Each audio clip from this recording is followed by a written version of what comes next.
อ้ตอนนี้กำลังอยู่ป่าแล้วเนี่ยมันก่อนถึงแล้วเอาละมาเอ็มมาแล้วยังถึกป่าอยู่หาภาพฝนตกในน้อยหนึ่งเด้อตัวใหญ่เติบด้วยนี่ตอนนี้อิ่มมาแล้วแนมเห็นบ่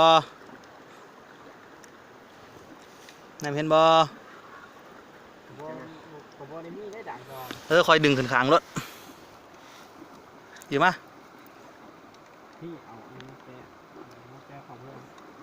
กำลังขึ้นมาแล้วตอนนี้รุ่นจักโลบ่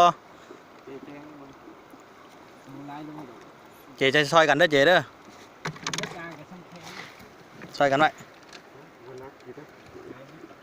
ใส่อยู่เหรอ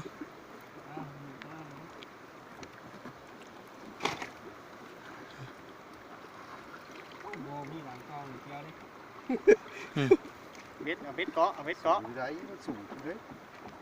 ต้องปล่อยสักวันเลยขั้นโตไม่ได้ดึงขึ้นเลยเนาะนี่ใช้เลยโอ้เอาเชื่อพี่นี่ผลงานกันเห็นมาว่าลำใหญ่